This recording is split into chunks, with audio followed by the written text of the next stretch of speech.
বানাবো পটল বাটা। পটল বাটা বানাবার জন্য 400 গ্রাম পটল ছুরি দিয়ে এভাবে গা কেটে দুমুখ কেটে ভালো করে ধুয়ে নিয়েছি। তারপরে একটা গ্রেটারে সমস্ত পটলটাকে করে নিয়েছি।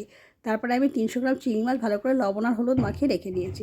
এবার একটা কড়াইতে বেশ কিছুটা সর্ষের তেল দিয়ে দুটো পেঁয়াজ কুচি 10-12 কোয়া রসুন থেঁতো করে নিয়ে দিয়ে দিয়েছি। দিয়ে দুটো শুকনো লঙ্কা প্রথমে আমি ফোড়নে দিয়েছিলাম। তারপর পেঁয়াজটা একটু ভাজা ভাজা করে নিয়ে হাফ টেবিল চামচ লবণ আর হাফ টেবিল চামচ হলুদ দিয়ে আবার একটু নাড়াচাড়া করে নিয়েছি। পেঁয়াজটা একদম নরম হয়ে এলে তারপর গ্রেট করে নিয়ে পটলটা কড়াইতে দিয়ে পেঁয়াজের সাথে ভালো করে আবার একটু নাড়াচাড়া করে নিলাম। এবার পটলটাকে ভালো করে সেদ্ধ হওয়ার জন্য আমি চাপা দিয়ে 10 মিনিট হতে দেবো। এবার অন্য একটা কড়াইতে আমি চিংড়ি মাছগুলোকে ভেজে নিচ্ছি। চিংড়ি মাছগুলোকে ভেজে তুলে নিলাম, নিয়ে এবারে পটলের ঢাকাটা খুলে দেখলাম কিন্তু পটলটা অনেকটা সেদ্ধ হয়ে এসছে বা অনেকটা কমেও এসছে।